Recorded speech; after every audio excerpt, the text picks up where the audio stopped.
Good morning mga kalinis. Ayan po, katatapos lang po namin maglinis sa site.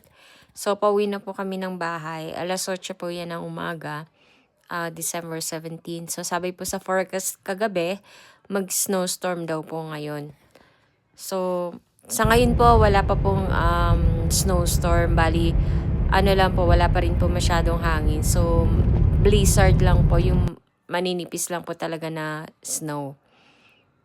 Ayan po, nakatulog po kami, and then pagising po namin ng hapon, alas 2 ng hapon, ayan, malakas na po talaga yung hangin, tapos yung snow, sumasabay siya dun sa hangin, kaya Luffy, ganun po. Si saan ka Luffy galing? naman po, galing po yan ng terrace, Punong-puno ka ng snow. kaya napuno din po siya ng snow. Ayan po, alas 4 na ng hapon yan, so papunta na po kami sa site para maglinis.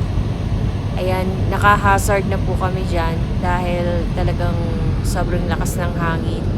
Tapos yung snow, talagang pag napunta sa mukha mo, masakit siya.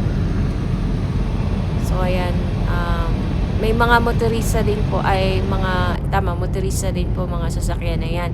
Pauwi na po yan ng mga bahay nila. Ayan, talagang super na dyan eh. So, sobrang fog na dyan. Tapos yung mga usok pa ng sasakyan, sumasabay pa sa hangin. Kaya yan po. Yan.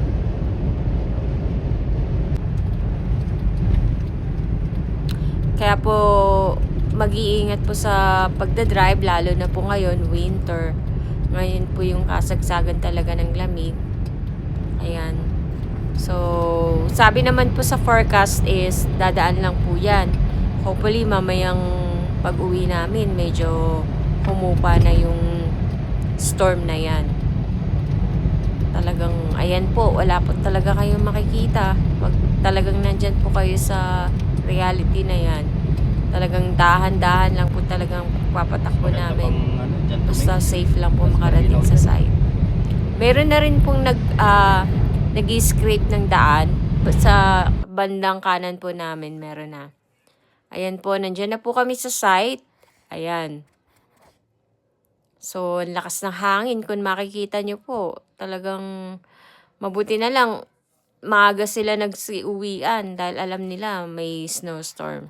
Ingat po kayo at salamat po sa panonood. God bless po.